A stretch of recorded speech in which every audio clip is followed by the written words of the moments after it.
नमस्कार मित्रांनो, फार्मसी इंडियामध्ये सगळ्यांचं स्वागत आहे.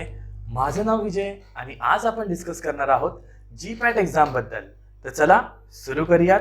पहिला पॉइंट, अवेअरनेस. बऱ्याच वेळा असं होतं की आपण एखादा कोर्स करतोय, एखादी डिग्री आपण करतोय, बट त्याच्यामध्ये एक स्टेप कसं पुढे जायचं हे बऱ्याच वेळा आपल्याला माहीत नसतं. तर आपल्या फार्मसीमध्ये एक इम्पॉर्टंट एक्झाम आहे जिचं नाव आहे जीपॅट एक्झाम. पण प्रश्न हा आहे की या एक्झाम बद्दल तुम्हाला माहिती आहे का? ह्या एक्झामचा फुल फॉर्म तुम्हाला माहित आहे का? तर त्याचं उत्तर आहे ग्रॅज्युएट फार्मसी ॲप्टिट्यूड टेस्ट. जीपॅटचा full form graduate pharmacy aptitude test. दुसरा प्रश्न हा येतो की ह्या एक्झामसाठी एलिजिबिलिटी क्रायटेरिया काय आहे? तर एलिजिबिलिटी क्रायटेरिया खूप सोपा आहे. आपल्याकडे 4 टाईपचे स्टुडंट आहे: first year, second year, third year, final year. महत्त्वाचे मुद्दे आपण घेणार आहोत, पण त्याच्या अगोदर आपण हे डिस्कस करू की first year, second year, third year आणि फायनल इयर मधल्या मुलांना या एक्झाम बद्दल किती माहिती असतं. जसं की फर्स्ट इयरची मुलं, त्यांना या एक्झाम बद्दल बिलकुल पण आयडिया नसते, कारण नवीन नवीन ॲडमिशन झालेलं असतं. 12वी पास झाल्यानंतर त्यांनी फार्मसीचा कोर्स जर निवडलेला आहे तर त्या सब्जेक्ट्स बाबत ओळख करून घेणं, एन्व्हायरमेंट सोबत मिक्स होणं, नवीन कॉलेजमध्ये नवीन ठिकाणी तिथे ॲडॅप्ट होणं, या सगळ्या गोष्टींमध्ये त्यांचा बराचसा वेळ निघून जातो. म्हणजेच फर्स्ट इयरच्या मुलांना या एक्झामबद्दल खूप कमी आयडिया असते. आपण म्हणू शकतो 0% आयडिया आहे.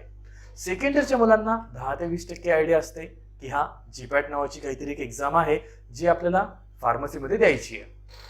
थर्ड इयरच्या मुलांना 50 ते 75% माहीत असतं की एक्झॅक्टली ह्या एक्झामचं महत्त्व काय आहे. आणि फायनल इयरचे स्टुडंट 100% आयडिया असते ही एक्झाम काय आहे, दिल्याचे फायदे काय आहेत, नाही दिले तर आपल्याला दुसरे ऑप्शन्स काय असू शकतात. तर हे जे 4 कॅटेगरीचे जे स्टुडंट आहे ह्याच्यामधला जो मेन सेक्शन आहे तो आहे third year and fourth year. Third year आणि फोर्थ इयरचे जे स्टुडंट आहेत ते मेन आहेत या एक्झामसाठी. त्याचं रिझन सांगतो. फर्स्ट इयर आणि सेकंड इयरमध्ये तुम्हाला वेळ लागतो सब्जेक्ट्सना ओळखायला, पण थर्ड इयरमध्ये आल्यानंतर तुमचा एक्सपिरियन्स वाढलेला असतो आणि त्या एक्सपिरियन्सच्या बेसिसवरती तुम्ही तुमचे निर्णय घेऊ शकत असता की कोणता सब्जेक्ट तुमच्यासाठी स्ट्रॉंग आहे, कोणता सब्जेक्ट तुमच्यासाठी वीक आहे. तर थर्ड इयरमध्ये जर तुम्ही प्रिपरेशन सुरू केली जीपॅट एक्झामची तर तुमचे क्वालिफाय होण्याचे चान्सेस जास्त वाढतात. फायनल इयरचे स्टुडंट पण क्वालिफाय होतात, नाही असं नाही, पण तुमची प्रिपरेशन जर सुरुवातीपासून असेल तर तुम्हाला समजतं आपण कुठे आहोत आणि आपल्याला अजून किती पुढे जायचं आहे. तर थर्ड इयर आणि फोर्थ इयर हे जे स्टुडंट एक्झामला बसतात त्यांची क्वांटिटी अराउंड होते 50,000. तर दरवर्षी 50,000 मुलं ह्या एक्झामला बसतात. त्यापैकी फक्त 10% मुलांचं क्वालिफिकेशन होतं. म्हणजे फक्त 5,000 मुलं ही एक्झाम क्वालिफाय करतात. मग त्याच्यामागचं कारण काय आहे? तुम्हाला थर्ड इयरमध्ये प्रिपरेशन तुम्ही सुरू केली आहे, फोर्थ इयरमध्ये जाऊन तुम्ही क्रॅक करताय, किंवा फोर्थ इयरमध्ये सुरू केली आहे आणि त्याचवेळी तुम्ही क्रॅक करताय. मग फक्त 10% मुलं का क्वालिफाय होतात आणि बाकीच्या मुलांचं काय होतं? तर त्याच्या मागची कारणं आहेत. पहिलं कारण असं आहे, लॅक ऑफ गायडन्स. सांगणारच कोणी नसतं ही एक्झाम काय आहे आणि तिचं इम्पॉर्टन्स काय आहे. दुसरी गोष्ट, आय एम ॲव्हरेज स्टुडंट. मी एक ॲव्हरेज स्टुडंट आहे, माझा पॉइंटर कमी आहे. आणि दुसरी गोष्ट म्हणजे मला केटी लागते किंवा अभ्यासात जास्त मन लागत नाही. तर हे दुसऱ्या टाईपचे स्टुडंट असतात. Then lack of confidence. स्वतःवरतीच कॉन्फिडन्स नसतो, टाइम मॅनेजमेंट प्रॉपरली करत नाही, मोटिवेशन नसतं की मला ती गोष्ट का करायची आहे, प्रॉपर प्लॅन आखलेला नसतो, कन्सिस्टन्सी नसते की ती गोष्ट मी सुरू तर केली आहे पण कधी होते कधी होत नाही. आणि शेवटी मग त्याच्यातून एक कन्फ्युजन निघतं की नाही यार, हे माझ्यासाठी तर शक्यच नाही आहे, इम्पॉसिबल आहे. हेच कारण आहे की फक्त 10% मुलं या एक्झामला क्रॅक करतात, बाकी मुलांचं क्वालिफिकेशन होत नाही. जर तुम्हाला प्रॉपर गायडन्स मिळाला, प्रॉपर मोटिवेशन जर तुम्ही आतून जनरेट केलं, तुमच्यावरती स्वतःवरती कॉन्फिडन्स ठेवला, प्रॉपर प्लॅन आखला, कन्सिस्टन्सी ठेवली, तर जीपॅट तुमच्यासाठी पॉसिबल आहे. मग हा अभ्यास करायचा कसा? पहिला पॉईंट येतो लेक्चर. याच्यातून तुम्हाला फक्त 5% नॉलेज मिळतं की आपल्याला नक्की त्याच्यातून काय करायचं आहे. ऑडिओ आणि व्हिज्युअल जे तुम्ही लेक्चरमध्ये पाहिलंय, बघितलंय, त्याचंच जर तुम्ही ॲनिमेशन बघितलं, त्याचीच ऑडिओ क्लिप जर तुम्ही पाहिली तर कुठे ना ऐकली तर कुठे ना कुठे तुमच्या नॉलेजमध्ये इम्प्रूव्हमेंट होते. देन ग्रुप डिस्कशन, जे तुम्ही लेक्चरमध्ये ऐकलंय, ऑडिओ व्हिज्युअल थ्रू समजलंय, त्याचंच जर तुम्ही डिस्कशन केलं, मित्रांसोबत बसून एखाद्या कॉन्सेप्टवरती तुम्ही बोललात, तर त्याने काय होतं, तुमचा अभ्यास इम्प्रूव्ह होतो आणि मग त्या केसमध्ये तुम्हाला 60% ग्रोथ मिळते की हा आता माझा अभ्यास एक पर्टिक्युलर डिरेक्शन मध्ये होत आहे. मग येतो सेल्फ लर्निंगचा पार्ट, की मला अजून एक्स्ट्रा काय समजून घेता येईल, काय वाचता येईल, आत्ता काय चाललंय पाहता येईल आणि त्याच्यामध्ये अजून ॲडव्हान्स्ड काय असू शकतं. देन MCQ प्रॅक्टिस, की तुम्ही जे पण आतापर्यंत अभ्यास केलेला आहे त्याचे क्वेश्चन जर तुम्ही सॉल्व्ह नाही केले ना, तर तुमचा कॉन्फिडन्स नाही वाढणार की माझा अभ्यास किती झालाय, तो प्रश्न मला समजलाय का, की त्याच्यामध्ये मला अजून समजून घ्यायची गरज आहे. त्यामध्ये तुम्हाला अजून जास्त ग्रोथ मिळते. MCQ प्रॅक्टिस केल्याने तुमच्या नॉलेजमध्ये अजून भर पडते आणि तुमचा कॉन्फिडन्स डबल होतो. त्यानंतर येतं टीचिंग अदर्स. तुम्ही जे शिकलेले आहात, ज्यावेळी तुम्ही दुसऱ्याला शिकवू शकता, त्यावेळी समजून जायचंय तुमचा अभ्यास आता परफेक्टली चाललेला आहे, तुमचा अभ्यास एक परफेक्शनच्या जवळ पोहोचलेला आहे. तर अशा पद्धतीने तुम्ही तुमचा मॅक्सिमम अभ्यास कव्हर करू शकता. लेक्चर अटेंड करावे लागतील, ऑडिओ व्हिज्युअल्स पाहावे लागतील, ग्रुप डिस्कशन करावे लागेल, सेल्फ लर्निंग वाढवावी लागेल, MCQची जास्तीत जास्त प्रॅक्टिस करावी लागेल आणि दुसऱ्यांना शिकवावं पण लागेल. तुमच्यामध्ये जर टीचिंग स्किल आहे तर बोला, समोर या, एकमेकांसोबत टॉपिक डिस्कस करा, शिकवा. त्याने काय होतं, तुमची लर्निंग अबिलिटी वाढते, कॉन्फिडन्स वाढतो, आतून मोटिवेशन येतं की ती गोष्ट मला केली पाहिजे. मग प्रश्न हा येतो, कॉलेज आणि जीपॅटचं शेड्यूल कसं मॅनेज करायचं. कारण कॉलेजमध्ये लेक्चर्स करायचेत, प्रॅक्टिकल्स करायचेत, assignments, test, extra curricular activities, travelling, या सगळ्या गोष्टी येतात. त्याने होतं काय, कॉलेज आणि जीपॅटचं जे शेड्यूल आहे ते मॅच होत नाही. मग त्या वेळेमध्ये अभ्यास कसा मॅनेज करायचा, तर त्याचं उत्तर सिम्पल आहे. काय करा, तुम्ही जीपॅटचा सिलेबस घ्या आणि कॉलेजचा सिलेबस घ्या. दोघांमध्ये कोणते कॉमन टॉपिक्स आहे बघा. मग तुम्ही जसा सेमिस्टरला, सेशनलला अभ्यास करताय, त्याच्यातले जे जीपॅटला येणारे मुद्दे ते हायलाईट करून ठेवा. याने काय होणार आहे, सेमिस्टरचा अभ्यास आणि जीपॅटचा अभ्यास सोबतच होणार आहे. जीपॅटमध्ये असलेला सिलेबस तुमच्या कॉलेज सिलेबसच्या बाहेरचा नसतो. First year, second year, third year, final year, या 4 इयर्सचा सिलेबस तुमच्या जीपॅटच्या सिलेबस कॉपीमध्ये असतो. म्हणजे काय, तो सगळा सिलेबस करायचा आहे का, नाही, त्याच्यातले काही ठराविक कोर मुद्दे असतात ते तुम्हाला करावे लागतात. मग कॉलेजच्या लेक्चरमध्ये तुम्हाला जे काही नवीन शिकायला मिळतंय त्याच्यामध्ये असं काय आहे की जे जीपॅटच्या दृष्टीने खूप महत्त्वाचं आहे, तेच मुद्दे तुम्ही डिस्कस करा, तेच मुद्दे तुम्ही हायलाईट करा. त्याने तुमचा अभ्यास वाढेल. म्हणजे याच्यातून आपला एक प्रॉब्लेम सॉल्व्ह झालेला आहे, तो म्हणजे कॉलेजसोबत जीपॅटचा अभ्यास कसा मॅनेज करायचा. मग त्याच्यामध्ये अजून काही पॉईंट्स येतात, जसं की एक्झामचा पॅटर्न काय असेल, टेस्ट पॅटर्न कसा असेल. तर एक्झाममध्ये तुम्हाला टोटल 125 क्वेश्चन्स येतात. जीपॅट एक्झाम टोटल क्वेश्चन्स असतात 125. तर प्रत्येक क्वेश्चनला मार्क्स आहेत 4. 125 गुणिले 4 टोटल झाले 500 मार्कांची एक्झाम आहे. आता याच्यामध्ये नेगेटिव्ह मार्किंग पण आहे. जर एक क्वेश्चन चुकला तर तुम्हाला -1 मिळणार. आता याने काय होतं, जेवढे जास्त नेगेटिव्ह ॲड होतील तेवढा तुमचा स्कोर कमी येतो, तेवढा तुमचा रँक खाली घसरतो. त्यामुळे आपल्याला कमीत कमी नेगेटिव्ह करायचे आणि जास्तीत जास्त पॉझिटिव्ह करायचे. नेगेटिव्ह जेवढे जास्त होतील तेवढा स्कोर आपला डाऊन होतो आणि जेवढे आपले पॉझिटिव्ह जास्त येतील तेवढे आपला रँक पण वाढतो आणि स्कोर पण चांगला येतो.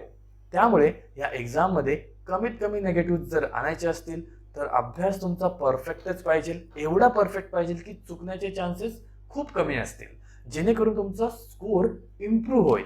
मग ही जी एक्झाम आहे याच्यामध्ये पॅटर्न काय असतो बघा. जे मायनर सब्जेक्ट्स आहेत ना, ते टोटल 11 क्वेश्चन्स कॅरी करतात. फार्मास्युटिकल केमिस्ट्रीमधून 38 क्वेश्चन येतात, फार्मास्युटिक्स 38 क्वेश्चन्स, फार्माकोलॉजी 28 क्वेश्चन आणि फार्माकोग्नोसीमधून 10 क्वेश्चन येतात.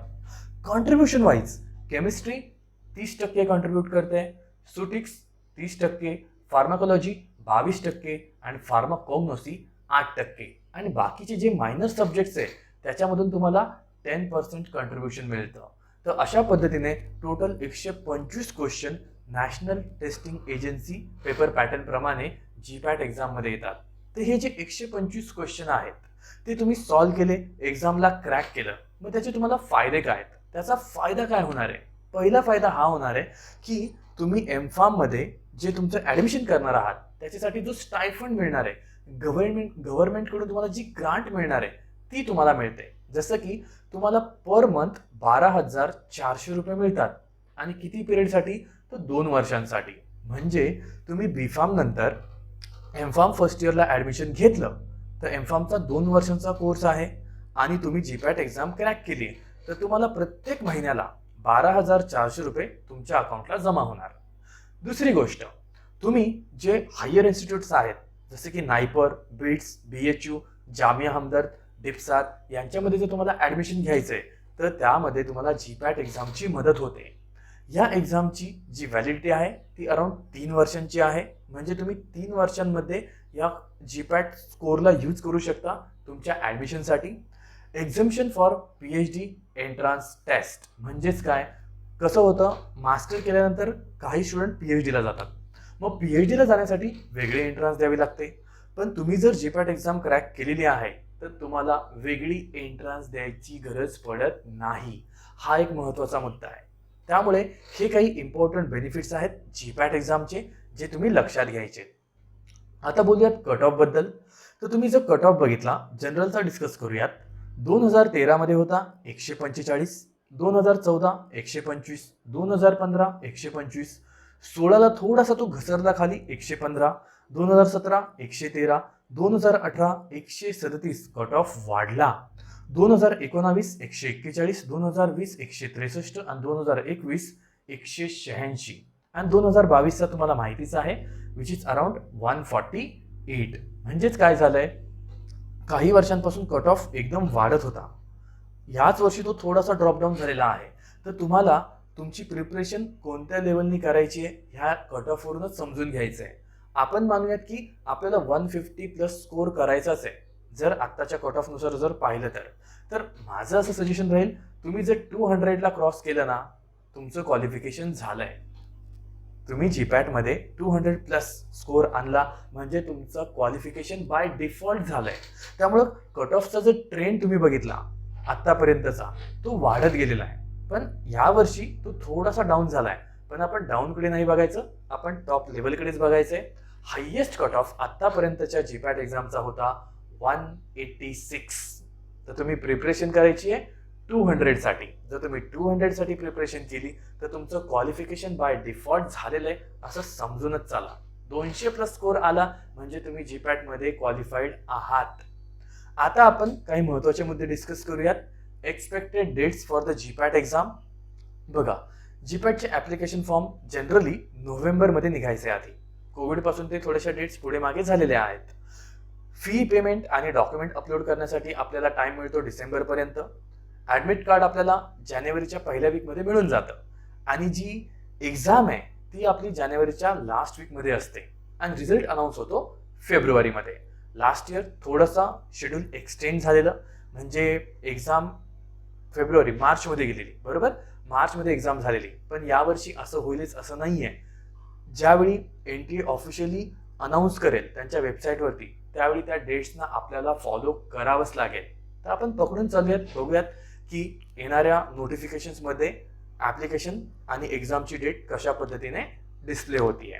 तर हे एक नॉर्मल शेड्यूल असतं की जीपॅटचे ज्या डेट्स असतात जनरली नोव्हेंबर डिसेंबरमध्ये फॉर्मच्या सुरू होतात.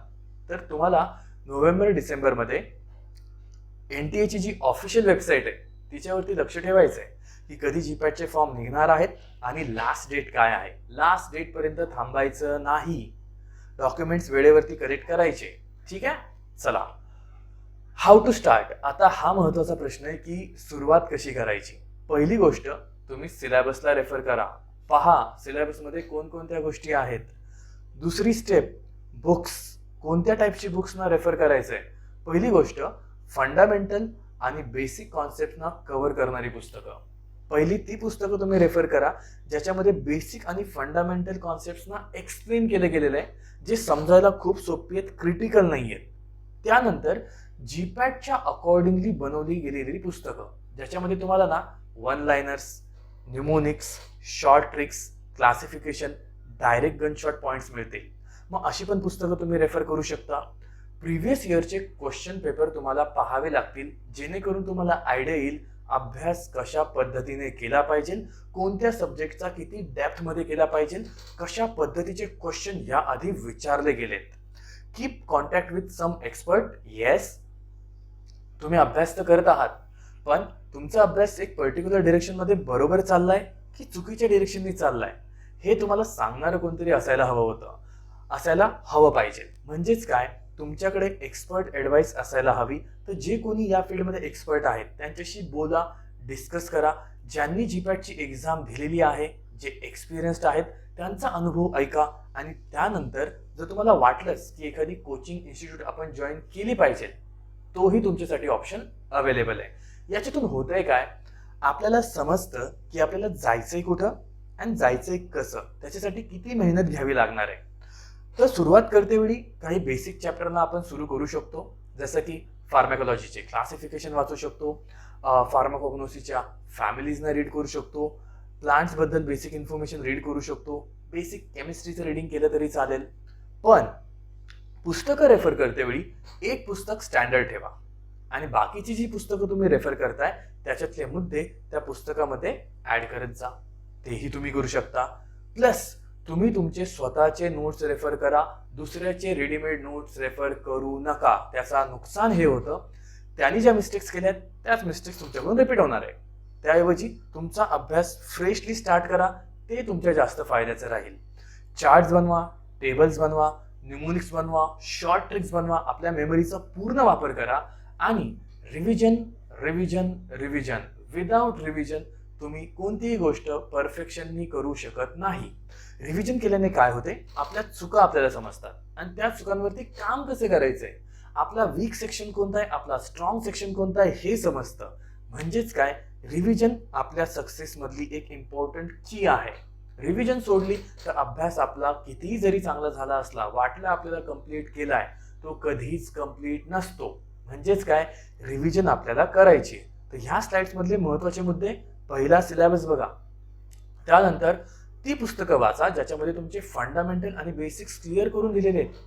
त्यानंतर प्रिव्हियस इयर्सचे क्वेश्चन पेपर सॉल्व्ह करा. त्यानंतर जे कोणी तुमचे जीपॅटचे एक्सपर्ट्स आहेत त्यांच्याशी बोला, ज्यांना या एक्झामचा एक्सपिरियन्स आहे त्यांच्याशी डिस्कस करा. अँड जर तुम्हाला वाटलंच की कोचिंग इन्स्टिट्यूट जॉईन केली पाहिजे, तोही ऑप्शन तुमच्यासमोर आहे.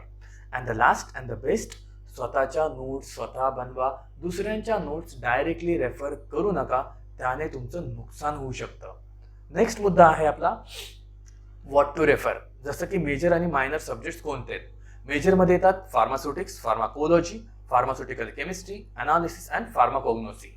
मायनरमध्ये येतात biochemistry, microbiology, biotechnology, clinical pharmacy and organic chemistry. एक गोष्ट लक्षात ठेवा, फक्त MCQ रीड केल्याने तुमचं क्वालिफिकेशन होईलच हे मिथ आहे. खूप कमी चान्सेस आहे किंवा रेअरली कधीतरी एक गोष्ट काम करू शकते, प्रत्येक वेळी ही गोष्ट काम करत नाही. जीपॅट मध्ये क्वेश्चन्स रिपीट होत नाही, क्वेश्चन्सचा पॅटर्न रिपीट होतो, कॉन्सेप्टचा पॅटर्न रिपीट होतो. त्यामुळं ह्या गोष्टी लक्षात ठेवा. मायनर मेजर सब्जेक्ट्स कोणते आहेत, त्यांची कोणते कॉन्टेंट्स आपल्याला रेफर करायचे अकॉर्डिंग टू सिलेबस, आणि MCQ ची जास्तीत जास्त प्रॅक्टिस करायची आहे. म्हणजे थिअरी आणि MCQ दोघांचा कॉम्बो, मग तुमचा अभ्यास परफेक्टली चालत आहे हे तुम्हाला समजून येईल. सो महत्वाचा मुद्दा, स्मार्ट वर्क केलं पाहिजे की हार्डवर्क केलं पाहिजे. हार्डवर्क हे स्मार्ट वर्कचा पार्ट आहे. तर जर तुम्ही काम स्मार्टली करत असाल तर तुम्हाला हार्डवर्क करायची गरज पडणार नाही. तर स्मार्ट वर्क करते वेळी कोणत्या मुद्द्यांना तुम्हाला लक्षामध्ये घ्यावं लागेल. पहिली गोष्ट, शॉर्ट ट्रिक्स डेव्हलप करा. गोष्टींना पॅराग्राफमध्ये लक्षात नका ठेवू, त्यांचे न्यूमोनिक्स बनवा, फनी नावं बनवा की जी तुम्हाला इझिली लक्षात राहतात. माइंड मॅपिंग करा की ह्या मुद्द्याला कनेक्टेड दुसरा मुद्दा कोणता होता, तो मुद्दा तिसऱ्याशी कसा कनेक्टेड आहे. सब्जेक्ट्सना इंटरलिंक करा. फार्माकोलॉजी वाचते वेळी मेडिसिनल केमिस्ट्रीला सोबत वाचा, जेणेकरून दोन्ही पॉईंट्स एक सोबत कव्हर होतात. HAP वाचते वेळी पॅथोफिजिओलॉजीला पण रीड करा. त्याने काय होतं, दोन्ही सब्जेक्ट सोबतच कव्हर होणार आहेत. देन तुमची रिव्हिजन सायकल सेट करा. आठवड्यामध्ये मला किती दिवस रिव्हिजनसाठी वापरायचे आणि किती दिवस माझ्या नॉर्मल स्टडीसाठी वापरायचे. ऑडिओ व्हिज्युअल टूल्सचा वापर करा. यूट्यूबवरती बऱ्याच गोष्टी आहेत ज्याच्यामध्ये तुम्ही ॲनिमेशन्स थ्रू, व्हिडिओज थ्रू नवीन गोष्टी शिकू शकता आणि क्वेश्चन्सची जास्तीत जास्त प्रॅक्टिस करा. यालाच म्हणतात स्मार्ट वर्क. तुम्ही जर पॅराग्राफच्या पॅराग्राफ वाचत राहिले, सगळं पुस्तकच्या पुस्तक वाचत राहिले तर होणार नाही. महत्त्वाचे मुद्दे जे एक्झामच्या दृष्टीने खूप गरजेचे आहेत, आतापर्यंत विचारले गेलेत आणि जीपॅटसाठी ते खूप इम्पॉर्टंट आहेत, त्याचाच तुम्हाला जास्तीत जास्त अभ्यास करायचा आहे, तर तुमचे क्वालिफाय होण्याचे चान्सेस वाढतात. तर याच्यातून तुम्हाला काय समजलं? स्मार्ट वर्क करायचंय, हार्डवर्क नाही. आता महत्वाचा एक मुद्दा आहे, तो म्हणजे क्वेश्चन्सना रीड करते वेळी कसं रीड करायचंय, जेणेकरून तुम्हाला समजलं पाहिजे की तो क्वेश्चन जो आहे कोणत्या सब्जेक्टमधून आलेला आहे. जसं की एक क्वेश्चन आपण घेऊयात, the following classification of herbal drug. चला, हर्बल ड्रग म्हणजे कोणता subject? Pharmacognosy. Following classification of the herbal drug gives better understanding of biosynthetic pathway in the drug. म्हणजे खाली जो प्रश्न दिलेला आहे त्याच्यामध्ये हर्बल ड्रग्स बद्दल डिस्कशन चाललंय, बायोसिंथेसिस बद्दल डिस्कशन चाललंय, म्हणजेच हा कुठे ना कुठे आपल्या फार्माकोग्नोसिसशी कनेक्टेड आहे. म्हणजे याचं उत्तर फार्माकोग्नोसिस सब्जेक्ट मध्ये लपलेलं आहे. तर प्रश्नाचा अर्थ काय झाला?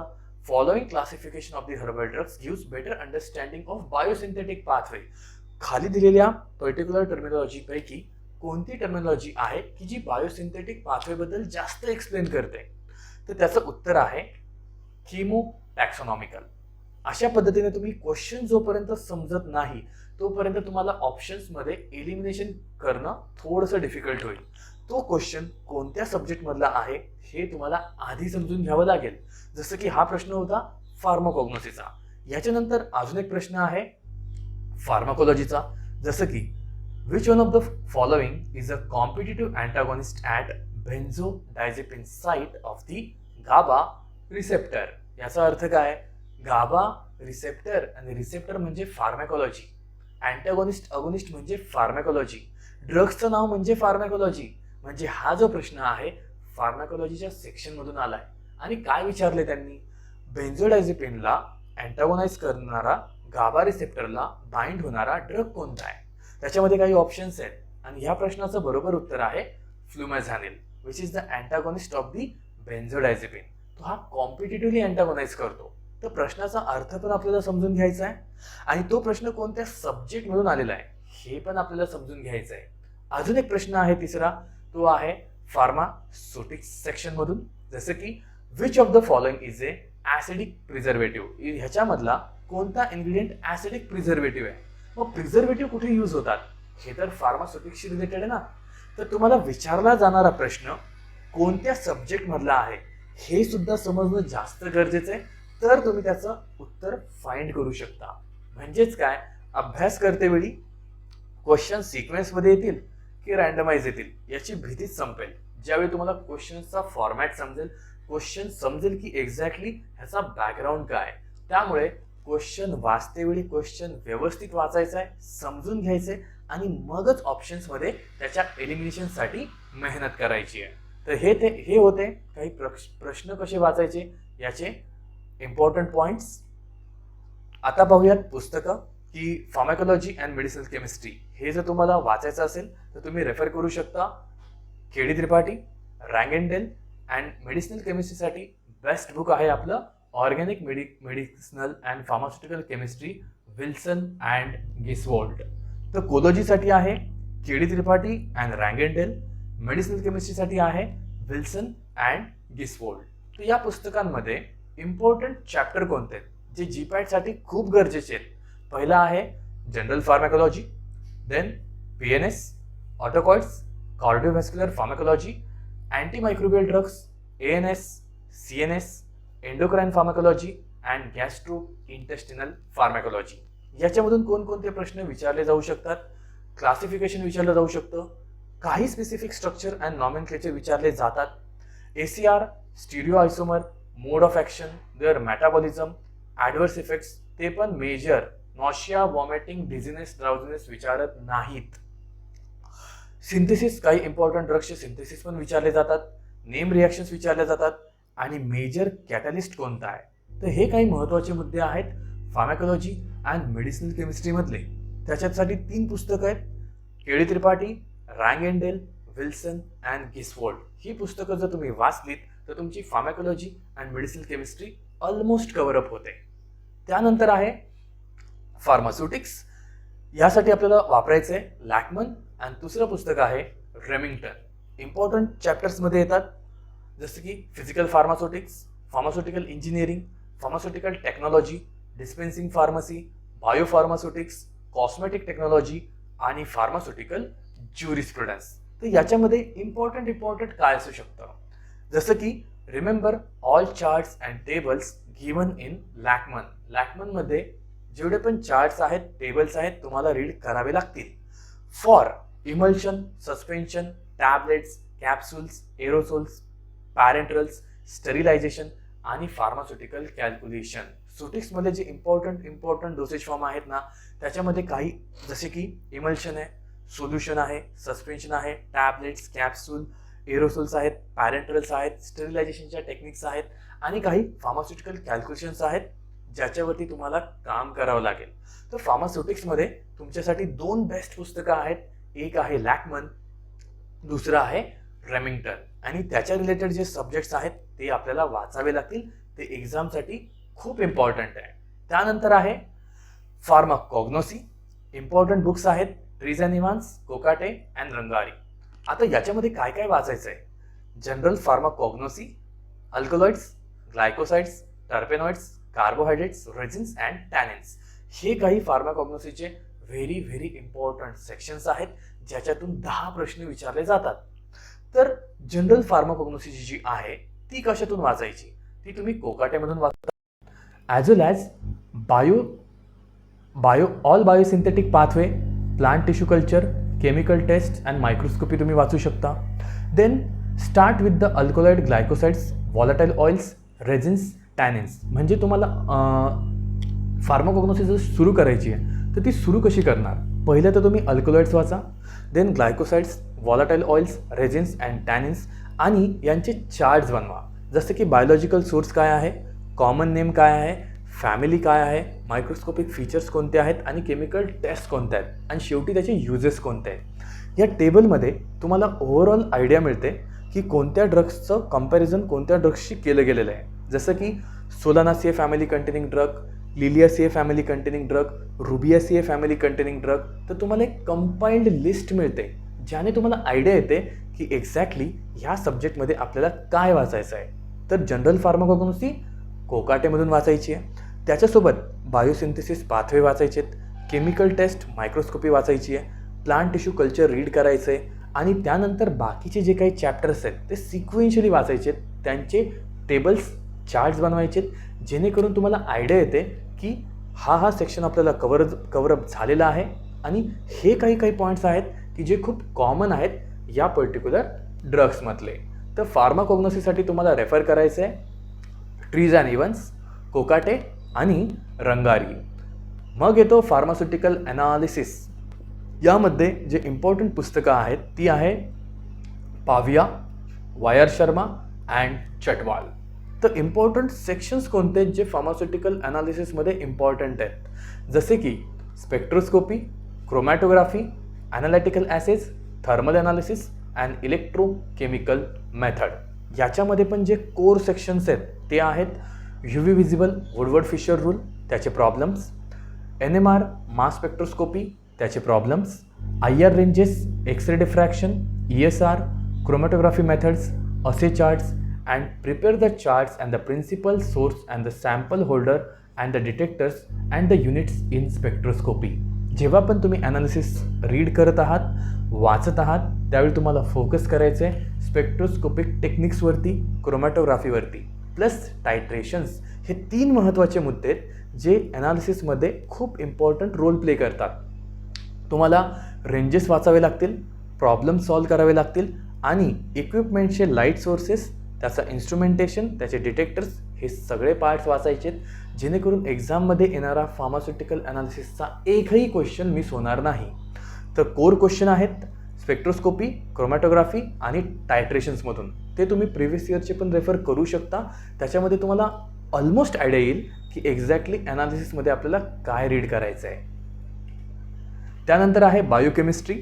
त्यासाठी तुम्ही रेफर करू शकता U Satyanarayana and U Chakrapani. Important चॅप्टर्समध्ये आहे विटामिन्स, त्याच्यामध्ये तुम्हाला वाचायचं आहे स्ट्रक्चर, युजेस अँड डेफिशियन्सी. एन्झाईम्समध्ये बाइंडिंग साईट, हार्मोन्स त्यांचे रोल काय आहेत, कार्बोहायड्रेट्स, प्रोटीन्स. न्यूक्लिक ॲसिडमध्ये तुम्हाला रेफर करायचं आहे specially DNA, RNA, fatty acids. Cycles तुम्ही ज्यावेळी रेफर करत आहात त्यावेळी एन्झाईम्सवर खूप जास्त फोकस ठेवायचा आहे. And then organ function test. तर हे काही इम्पॉर्टंट मुद्दे होते बायोकेमिस्ट्री सब्जेक्टचे, त्याच्यासाठी तुम्हाला रेफर करायचं आहे यू सत्यनारायण. मग येतं मायक्रोबायोलॉजी, त्याच्यासाठी तुम्ही रेफर करू शकता NK Jain अँड पेल्झार. त्यासाठी तुम्ही कोणकोणते चॅप्टर्स जास्त फोकसमध्ये ठेवले पाहिजेत. एक मायक्रोबायोलॉजिकल ॲसे, दुसरा मायक्रोबायोबियल डिसीजेस जसं की कॉझिटिव्ह एजंट कोण आहे, अँटीबॉडीज त्यांचे types, functions and structure, antigens and antibody reactions आणि डायग्नॉस्टिक आणि सेरोलॉजिकल टेस्ट. हे काही मायक्रोबायोलॉजीचे महत्त्वाचे मुद्दे आहेत ज्याच्यातून एक्झामला क्वेश्चन येतो ऑदर सेक्शनमध्ये, ज्याला आपण म्हणतो मायनर क्वेश्चन्स. तर त्यासाठी तुम्हाला NK Jain आणि पेल्झार हे बुक्स रेफर करायचे आहेत. ऑर्गॅनिक केमिस्ट्रीसाठी बेस्ट बुक आहे Bahl and Bahl. Most important subject for NIPER exam. नायपरसाठी सर्वात इम्पॉर्टंट जर कोणता सब्जेक्ट असेल तर तो आहे ऑर्गॅनिक केमिस्ट्री. यामध्ये तुम्हाला बेसिक केमिस्ट्री, नेम रिॲक्शन आणि रिअरेंजमेंटवरती जास्त फोकस ठेवायचा आहे. केमिस्ट्रीमधून तुम्हाला 38 क्वेश्चन्स येतात, यावरती लक्ष असू द्या. सुटिक्स नंतर दुसरा जो मोर नंबर ऑफ क्वेश्चन्सवाला सब्जेक्ट जो आहे तो आहे तुमचा ऑर्गॅनिक केमिस्ट्री. मग येतं क्लिनिकल फार्मसी. त्यासाठी तुम्ही रेफर करू शकता रेमिंग्टन. यामध्ये तुम्हाला वाचायचं आहे drug interaction, drug food interaction, drugs जे प्रेग्नन्सीमध्ये यूज होतात और फिटसला अफेक्ट करतात, ॲडवर्स ड्रग रिॲक्शन. हे काही इम्पॉर्टंट मुद्दे आहेत जे तुम्ही क्लिनिकल फार्मसीमधून कवर करू शकता आणि त्यासाठी पुस्तक वापरायचं आहे रेमिंग्टन. Then biotechnology. यासाठी तुम्ही यूज करू शकता व्यास अँड दीक्षित. कोणकोणते मुद्दे तुम्हाला कवरअप करायचे आहेत, एक प्लांट सेल कल्चर, दुसरं TCR टेक्निक आणि तिसरं वॅक्सिन्स अँड अँटीबायोटिक्स बनवण्यासाठी काय प्रोसेस यूज होते. तर हे काही महत्त्वाचे मुद्दे आहेत बायोटेक्नॉलॉजीसाठी, ज्यासाठी तुम्ही व्यास आणि दीक्षित हे पुस्तक वापरू शकता. आता एक महत्त्वाचा मुद्दा येतो don't do during GPAT exam. ज्यावेळी तुम्ही ही एक्झाम देणार आहात त्यावेळी कोणती गोष्ट तुम्हाला नाही करायची आहे. पहिली गोष्ट, सॉल्व सिम्पल क्वेश्चन फर्स्ट. जे क्वेश्चन सोपे आहेत ते पहिले सोडवा. नाहीतर आपण काय करतो, सिक्वेन्शियली जायचा प्रयत्न करतो. 10 मधले 8 प्रश्न आपल्याला येतच नाही आहेत, कॉन्फिडन्स पडतो. तर असं करायचं नाही आहे. जे क्वेश्चन सोपे आहेत त्यांना पहिलं सॉल्व करायचं आहे. एक्झामच्या वेळी पॅनिक व्हायचं नाही आहे, शांत राहायचं आहे. तुमचा अभ्यास झाला आहे ना, स्वतःवरती विश्वास ठेवायचा आहे. एक्झामच्या वेळी अजिबात टेन्शन घ्यायचं नाही आहे, पॅनिक व्हायचं नाही आहे. Don't go for the answer directly. कसं होतं, प्रश्न वाचला, डोक्यात क्लिक होतं आणि पटकन आपण आन्सर बघायचा प्रयत्न करतो. असं नका करू. क्रॉस चेक करा की बाकीचे ऑप्शन्स रॉंग काय आणि मग तुमचाच ऑप्शन बरोबर काय. त्यानंतर don't leave the question without reading or thinking about it. असा कोणताही प्रश्न सोडू नका की त्याच्याबद्दल विचारच नाही केला और रीडच नाही केला. त्यांनी काय होणार आहे, तुमचा अभ्यास झालेला आहे पण एखादा क्वेश्चन न समजल्यामुळे त्याचं उत्तर तुम्ही नाही देऊ शकला. त्यामुळे काय होईल, तुमचा 4 मार्कांचा लॉस होईल. त्यामुळे तुम्ही क्वेश्चनला व्यवस्थित रीड करा, त्याच्याबद्दल विचार करा आणि मग अटेम्प्ट करा. Don't attempt the question if you are having no idea about it. माहीतच नाही आहे तर तिथे क्वेश्चन अटेम्प्ट करायला जाऊ नका, नाहीतर ओव्हर कॉन्फिडन्स तुम्हाला त्रास देणार. एक्झामचा रिझल्ट आल्यानंतर खूप त्रास होतो जर रिझल्ट अपेक्षित आला नाही तर. म्हणूनच नेगेटिव्ह मार्किंग जेवढी अवॉइड करता येईल तेवढी अवॉइड करा, कारण नेगेटिव्ह मार्किंगमुळे तुमचा क्वालिफिकेशन 1 मार्कांनी सुद्धा जाऊ शकतं. So these are the some basic points. हे काही महत्त्वाचे मुद्दे होते. सोपे प्रश्न पहिले सोडवा, पॅनिक होऊ नका, आन्सर डायरेक्टली टिक करू नका, पहिले चुकले काय ते चेक करा आणि कुठलाही क्वेश्चन रीड न करता अटेम्प्ट करायला जाऊ नका. आणि ज्याच्याबद्दल माहीतच नाही आहे तो क्वेश्चन अटेम्प्ट करूच नका, नको तिथे रिस्क घ्यायची नाही आहे. सो हे काही महत्त्वाचे मुद्दे होते GPAT एक्झामबद्दल. सो तुम्हाला जर अजून गायडन्स हवा असेल, लाईव्ह क्लासेसबद्दल अजून जास्त जाणून घ्यायचं असेल, हार्ड कॉपीमध्ये मटेरियल हवं असेल, तुम्हाला कंटेंट सगळा रेडी हवा असेल की मला आता फक्त अभ्यासाला बसायचं आहे, फक्त कंटेंट मिळायला पाहिजे, तर माझं सजेशन राहील तुम्ही फार्मसी इंडिया ॲप्लिकेशनला डाउनलोड करा. तिथे तुम्हाला कोर्स सेक्शनमध्ये सगळे सॅम्पल मटेरियल्स मिळतील, कोर्सेसबद्दल माहिती मिळेल. फार्मसी इंडियामध्ये आत्ता 2 महत्त्वाचे कोर्सेस आहेत. एक आहे अर्जुना, दुसरा आहे उम्मीद, ज्याच्यामध्ये तुम्हाला जीपॅटबद्दल questions, live classes, hard copy materials या सगळ्यांची माहिती मिळेल. जर तुम्हाला फार्मसी इंडियाचा व्हॉट्सॲप ग्रुप जॉईन करायचा असेल तर तुम्ही काय करू शकता, पी इंडिया टाईप करा आणि खाली दिलेल्या नंबरवरती तो मेसेज सेंड करा. तर काय होईल, तुम्हाला व्हॉट्सॲप ग्रुपमध्ये ॲड केलं जाईल, जेणेकरून तुम्हाला रिसेंट जे पण अपडेट्स आहेत, टेस्ट सिरीज आहेत, हार्ड कॉपीचं मटेरियल असेल, ते सगळे तुम्हाला तिथे माहिती मिळेल. यूट्यूबवरती आपले लाईव्ह क्लासेस चालतात, त्याबद्दल तुम्हाला डे टू डे अपडेट मिळेल. तर हे सगळं होतं एक बेसिक डिस्कशन की आपल्याला प्रिपरेशन करायची आहे, अभ्यास चांगला तगडा करायचा आहे. मग त्याच्यासाठी आयडिया असायला पाहिजे नक्की आपल्याला अभ्यास कशाचा करायचा आहे. म्हणून एक ओव्हरव्ह्यू होता की जीपॅट एक्झामला प्रिपेअर कसं करायचं आहे, कोणकोणत्या गोष्टी बेसिकली आपल्याला लागतील, कोणत्या गोष्टींची आपल्याला माहिती असायला हवी, प्रिकॉशन्स काय घ्यायचे. तर हे होतं एक general discussion about the GPAT. लवकरच भेटूयात आपण आपल्या लाईव्ह क्लासेसमध्ये. तोपर्यंत अभ्यास करा. All the best.